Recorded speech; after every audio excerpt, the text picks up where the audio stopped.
সুপ্রিয় এসএসসি শিক্ষার্থী বন্ধুরা, তোমাদের গণিত পরীক্ষা 2026-এর জন্য মাত্র 24টি বাছাইকৃত এমসিকিউ, যে 24টি এমসিকিউ পড়লে তোমার অবশ্যই 100% কমন থাকবে। তো এই 24টি এমসিকিউ আমরা দিচ্ছি তোমাদের কোন অধ্যায়? সপ্তম অধ্যায় থেকে। তো সপ্তম অধ্যায় থেকে তোমাদের শত শত এমসিকিউ পড়ার দরকার নেই, বাছাইকৃত মাত্র আমাদের 24টি এমসিকিউ রয়েছে। এই 24টি এমসিকিউ যদি তুমি সুন্দর করে পড়ে যেতে পারো তবে তোমাদের অবশ্যই 100% কমন থাকবে। তো এখন দেখে নেই তোমাদের এই 24টি এমসিকিউ কী কী। তো এই 24টি এমসিকিউ অবশ্যই তোমরা যদি এই ভিডিওটির সাজেশনটি পিডিএফ সম্পূর্ণ ফ্রিতে পেতে চাও তো ভিডিওর নিচে পিন কমেন্টে দেওয়া যে হোয়াটসঅ্যাপ গ্রুপ রয়েছে সেই গ্রুপটিতে তোমরা অবশ্যই জয়েন করে যাবা, তাহলে ওখানে আমরা পিডিএফটি ফ্রি দিয়ে দেবো এবং তোমার যে বন্ধুবান্ধব পরীক্ষা দিচ্ছে তাদেরকে সাজেশনটি দেখতে এবং তাদেরকে তুমি এগিয়ে রাখতে অবশ্যই এই ভিডিওটি তাদেরকে শেয়ার করতে পারো। চলো দেখে নেওয়া যাক তোমাদের যে মোস্ট ইম্পর্টেন্ট 24টি এমসিকিউ সপ্তম অধ্যায়ের। তো 1 নম্বরে রয়েছে সামুদ্রিক আঁকতে কতটি নিরপেক্ষ উপাদানের প্রয়োজন হয়? 3টা। রম্বস আঁকতে 2টা। নির্দিষ্ট চতুর্ভুজ আঁকতে লাগে 5টা। এরপরে দেখো 3টি বাহুর দৈর্ঘ্য দেওয়া থাকলে কোন ক্ষেত্রে ত্রিভুজ আঁকা যায়? এই প্রশ্নটা মোস্ট ইম্পর্টেন্ট। তো এই প্রশ্নটা দেখো আমরা এখানে স্টার করে রাখছি। 3 নম্বর প্রশ্নটা খুবই ইম্পর্টেন্ট।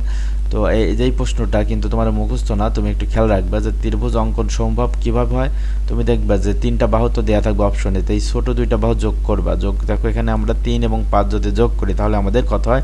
8 এবং বড় বাহু 6 থেকে যদি ছোট 2টা বাহুর যোগফল বেশি হয় তবে ত্রিভুজ অঙ্কন সম্ভব। বাকিগুলোর ক্ষেত্রে দেখো 4 আর 5 9, পরে বড় বাহু 9 থেকে বেশি হচ্ছে না, তাই হচ্ছে না। পরবর্তীগুলো এভাবেই হয়েছে।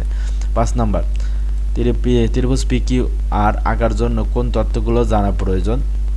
শোনো, ত্রিভুজ আঁকার জন্য আমাদের 3টা উপাত্তের প্রয়োজন হয়, কিন্তু কখনোই 3টা কোণ দেওয়া থাকলে ত্রিভুজ আঁকানো যায় না। তো এই দেখো প্রথম এবং দ্বিতীয় অপশনে আমাদের যে কোণ দেওয়া রয়েছে 3টা করে, তাহলে এই দুইটা আগে অটোমেটিক্যালি বাদ হয়ে যাবে। এরপরে দেখো যে আমাদের পরবর্তী যে প্রশ্নটি রয়েছে সেটা হচ্ছে এই যেখানে আমাদের একটা বাহু 4 একটা বাহু 7, 4 আর 7 যোগ করে তবে 11 হয়, বড় বাহু 11 থেকে বড় হচ্ছে না, তাই এটাও হবে না। আর লাস্টেরটা 6 এবং 9 যোগ করলে 15, 12 থেকে বড় হচ্ছে, তাই আমাদের এইটা হবে। তাহলে আমাদের 4 এবং 5 কিন্তু একই ধরনের প্রশ্ন, তো এই দুটা থেকে একটি আসার চান্স রয়েছে খুব বেশি। এরপর দেখো 6 নাম্বার একটি ত্রিভুজের 2টা বাহুর দৈর্ঘ্য এত এবং এত, তৃতীয় বাহুর দৈর্ঘ্য কত হলে ত্রিভুজটি আঁকা সম্ভব? তো এটা উত্তর হবে এইটা। তো তোমরা এখন আমি আর বুঝিয়ে দিচ্ছি না, তোমরা অবশ্যই প্রশ্নগুলা ভিডিওটি পজ করে থামে দেখে এবং এগুলো সলভ অবশ্যই বুঝে সমাধান করে যাবা। তো মোস্ট ইম্পর্টেন্ট এই 24টি প্রশ্ন তোমরা অবশ্যই ভিডিওটি পজ করে দেখে অবশ্যই বুঝে মুখস্থ করে চলে যাবা। ইনশাল্লাহ এখান থেকে তোমরা কিন্তু কমন পাবা। যেগুলো মুখস্থ সেগুলো মুখস্থ, যেগুলো বোঝা সেগুলো বুঝে যাবে অবশ্যই।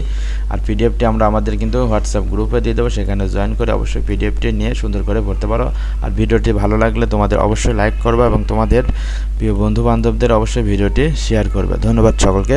পরবর্তীতে আমরা অন্য অধ্যায় সাজেশন নিয়ে হাজির হচ্ছি খুব শীঘ্রই।